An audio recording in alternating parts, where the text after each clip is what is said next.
সুপ্রভাত জানাই সকল বন্ধুদেরকে। সবাই কেমন আছেন? আশা করছি সবাই ভালো আছেন। আমিও ভালো আছি। আমার ডেইলি লাইফের মিনি ব্লগটা শুরু করা যাক। সকালে ফ্রেশ হয়ে নিয়ে ব্রেকফাস্ট করে নিচ্ছি। আজকের ব্রেকফাস্টে আছে তড়কা রুটি, তারপরে স্নান করে পুজোটা সেরে নিলাম। পুজোটা করলে না মনটা খুব ভালো লাগে। একটা ধীর স্থির নম্র ভাব নিজের মধ্যে বোঝা যায়। আজকের রান্নাতে অনেক কিছুই ছিল। ছিল চিকেন, শাক, আলু পেঁয়াজ কলি ভাজা, ডাল। রান্নাঘরটা রান্না হয়ে গেলে পরিষ্কার করে গুছিয়ে রাখি। এরপরে আমার বাড়িতে দুটো পোষ্য আছে, তাদের খাবারটাকে রেডি করছি। এই যে বাচ্চা দুটো আর রোজ সন্ধেবেলায় না একটু মায়ের আরতি দেখতে যাই। মনটা না খুব ভালো লাগে।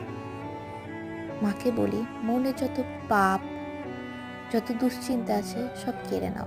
পুজো শেষ করে চলে যাই ফুচকা খেতে। তারপরে একটু বরের দোকানে বসেছি। ব্লগটি ভালো লাগলে দেখবেন। টাটা।